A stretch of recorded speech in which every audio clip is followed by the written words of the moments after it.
Dans le Talmud.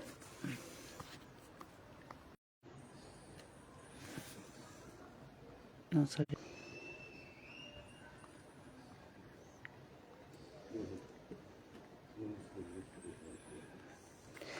Daf 20a. S'il a donné la pierre ou la poutre à un autre, il est responsable de son mauvais usage et l'autre personne n'est pas responsable de son mauvais usage. S'il a construit la pierre ou la poutre dans sa maison, il n'est pas responsable de son mauvais usage jusqu'à ce qu'il réside en dessous et en tire un bénéfice égal à la valeur d'une peruta. Celui qui prend pour son usage une peruta consacrée n'est pas responsable de son mauvais usage. S'il a donné la peruta à un autre, il est responsable de son mauvais usage et l'autre personne n'est pas responsable de son mauvais usage. S'il a donné la peruta à un gardien des bains publics, les valant, bien qu'il ne soit pas baigné, il est responsable de l'usage abusif de la peruta. La raison en est qu'au moment où il reçoit la peruta, le préposé dit en effet au propriétaire de la peruta, les bains sont ouverts devant vous. Entrez et baignez-vous. Le bénéfice tiré de cette disponibilité vaut une peruta. La consommation par l'un de la moitié d'une peruta de nourriture consacrée et la consommation par un autre de la moitié d'une peruta de nourriture consacrée que le premier lui a donné, et de même le bénéfice pour l'un de la moitié d'une peruta, pourvu qu'il ne les cède pas à un autre. Paragraphe la Mishnah.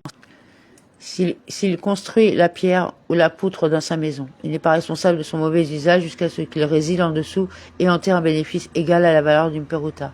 La Guémara demande pourquoi ai-je besoin que la Mishnah déclare que l'individu n'est pas responsable jusqu'à ce qu'il réside en dessous. Ce n'est pas précis, c'est une fois qu'il a modifié en le ciselant pour l'insérer dans la structure, il a déjà commis un abus. Rav dit, dans ce cas, l'individu en question n'a pas modifié l'objet pour construire avec. Il s'agit plutôt d'un cas où il l'a placé sur une fenêtre. Puisque le simple placement ne constitue pas un changement, il n'y a pas d'abus jusqu'à ce qu'il vive en dessous.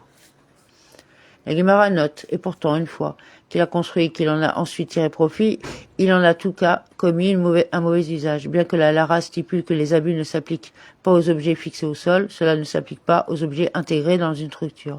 Disons que cette déclaration soutient l'opinion de Rav, comme Rav l'a dit. Quant à celui qui se prosterne devant une maison, dans un acte d'idolâtrie, il rend la maison interdite. La maison prend le statut d'un objet vénéré, dont on ne peut tirer aucun bénéfice, malgré la halara selon laquelle un objet attaché au sol ne devient pas interdit en tant qu'objet de l'opinion du Rav, selon laquelle qui a été préalablement détaché puis fixé au sol conserve le statut d'objet détaché. Disons qu'une beretta soutient l'opinion de Rav quant à celui qui réside dans une maison consacrée au trésor du temple. Une fois qu'il tire un bénéfice de la maison, il en a commis un abus. Évidemment, la maison construite est considérée comme individuelle, c'est pourquoi elle est sujette à une mauvaise utilisation. Rechaski le Morbini a dit, cette beretta ne soutient pas non plus l'opinion du Rav. Là, le beretta parle d'un cas où il a consacré les matériaux de construction détachés et a finalement construit la maison. Les objets ayant été détachés lors de leur consécration, l'interdiction du mauvais usage s'applique même s'ils ont ensuite été fixés au sol. À la lumière de l'interprétation de Resh Laski de Morbeni, la Guébara objecte. Mais s'il a construit la maison et l'a finalement sanctifiée lorsqu'elle a été attachée au sol, quelle est la Lara? De toute évidence, il n'a commis aucun abus. Si tel est le cas, pourquoi le Tana de la Beretta vise-t-il spécifiquement à enseigner le cas suivant? Quant à celui qui réside dans une maison consacrée d'une grotte, c'est-à-dire un domicile qui a toujours été attaché et qui n'a pas été construit à partir d'éléments détachés, il n'y a pas commis d'utilisation abusive, car un élément joint n'est pas sujet à une utilisation abusive. Pourquoi la Beretta mentionne-t-elle ce cas très différent? Que le Beretta dise simplement quant à celui qui réside dans une maison en pierre qu'il a construite et finalement sanctifiée, il n'a pas commis d'abus. La Guémara explique, on peut dire que bien que le Tana aurait pu enseigner le cas de la maison construite au lieu d'une grotte, il a préféré mentionner une grotte, car ce cas de la grotte est concluante pour lui. En toutes circonstances, celui qui vit dans une grotte consacrée est exempté de tout abus, car la grotte a toujours été attachée au sol. En revanche, le cas de la maison construite n'est pas concluante pour lui, car une maison consacrée n'est pas toujours exempte d'un mauvais usage. Si la maison est construite avec des matériaux préalablement consacrés, celui qui habite est responsable de son utilisation abusive. Mishnah. En ce qui concerne un agent qui a exercé son agence correctement, s'il a été chargé d'utiliser un objet particulier et que celui-ci qui l'a nommé a oublié qu'il s'agissait d'un objet consacré, le propriétaire qui l'a nommé est responsable de l'utilisation abusive de l'objet consacré, puisque l'argent agissait en son nom. Contrairement à d'autres cas de mandat, où le principe directeur est qu'il n'y a pas de mandat dans l'accomplissement d'une transaction et que l'agent est responsable. En ce cas, il y a mandat et le propriétaire est responsable de l'action de l'agent. Mais s'il n'a pas exercé correctement son agence, l'agent est responsable de l'usage abusif de l'objet consacré, car une fois que l'agent s'écarte de son agence, il cesse d'être un agent et ses actes lui sont imputables. Comment ça? Si le propriétaire dit à l'agent « Donnez de la viande aux invités », il leur a donné du foie. Ou s'il donnait leur du foie, il leur a donné de la viande. L'agent est responsable de l'abus de l'objet consacré car il s'est écarté de son libre arbitre. Si le propriétaire dit à l'agent « Donnez-leur de la viande, un morceau pour cet invité et un morceau pour cet invité », et que l'agent dit « Chacun de vous prend 2 morceaux et chacun des invités en prend 3 morceaux ». Ils sont tous responsables pour une mauvaise utilisation. Le propriétaire est responsable de sa consommation du premier morceau de viande. Dans la mesure où ses instructions ont été respectées pour ce morceau, l'agent est responsable de la 2e pièce qu'il a ajoutée aux instructions du propriétaire. Enfin, les invités sont responsables de la 3e pièce qu'ils ont prise de leur propre initiative au-delà des instructions de l'agent. DAF 20b. La Guémara, la Mishnah enseigne qu'un agent est considéré comme s'étant écarté des instructions du propriétaire s'il donne à chacun des invités du foie au lieu de la viande ou vice-versa. Cela indique que la viande et le foie sont considérés comme 2 types d'aliments différents car donner l'un à la place de l'autre ne se ferait pas normalement qu'après consultation du propriétaire. La Guémara demande qui est le Tana qui a enseigné cet alara que tout cas impliquant un objet au sujet duquel l'agent devrait normalement se renseigner pour savoir s'il doit le donner ou donner un autre objet à sa place est considéré comme impliquant 2 objets distincts en ce qui concerne l'interdiction d'une mauvaise utilisation. Ravi Juda de Merbeni a déclaré que cela n'est pas conforme à l'opinion du rabbin Akiva de Merbeni, comme nous l'avons appris dans une Mishnah des Darim 54a. Dans le cas de celui qui fait le vœu que les légumes lui soient interdits, sans préciser quel type de légumes, il est autorisé à manger des courges, car les gens n'incluent généralement pas les courges dans la catégorie de légumes. Mais Rabbi Akiva de Merbeni estime qu'il lui est interdit de manger des courges. Le rabbin Akiva de Merbeni soutient que, comme un agent consulterait le propriétaire avant d'acheter des courges au lieu de légumes, ils appartiennent à la même catégorie. Il estime que s'ils n'étaient pas tous les deux dans la même catégorie, l'agent ne prendrait même pas la peine de consulter le propriétaire s'il préférait plutôt les gourdes.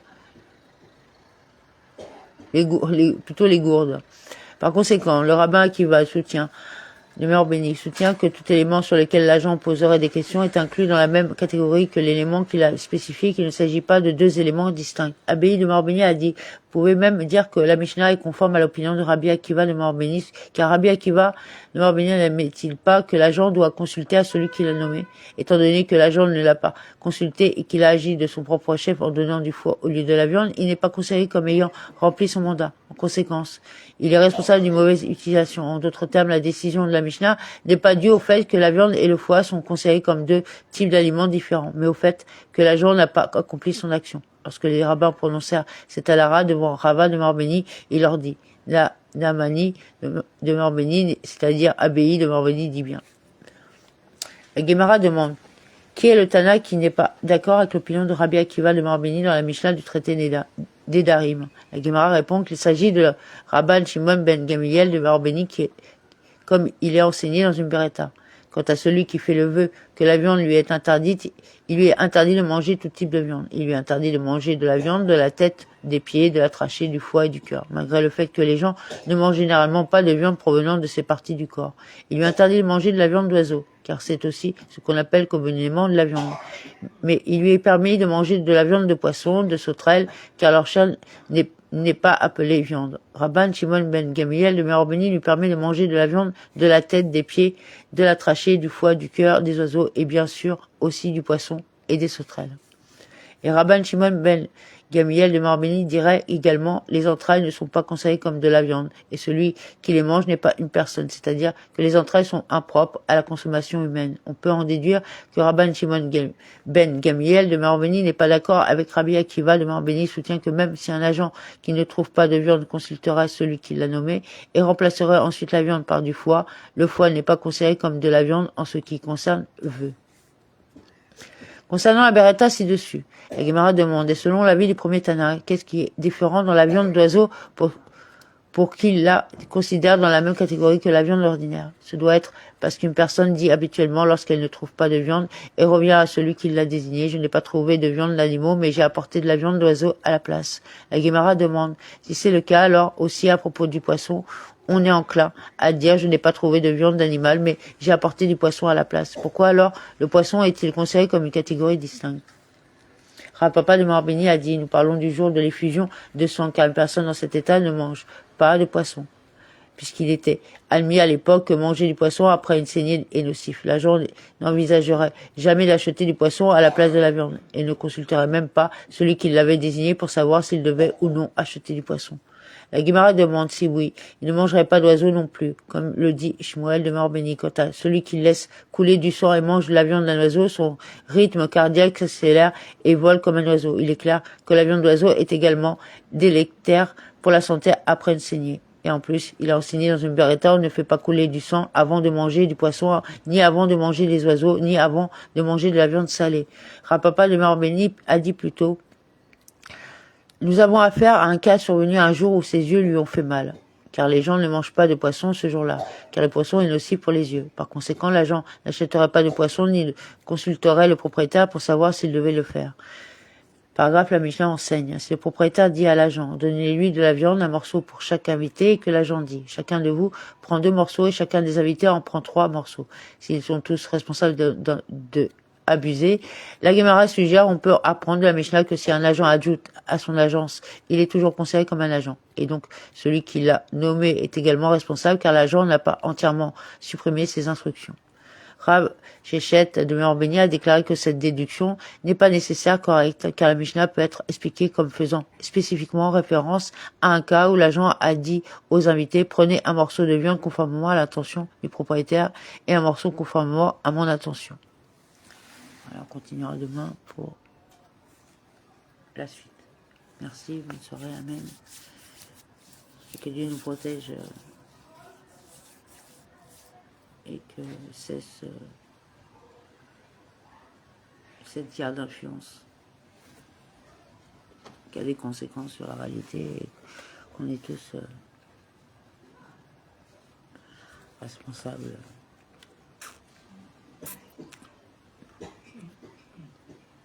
Selon bien sûr la mesure. Bonne soirée.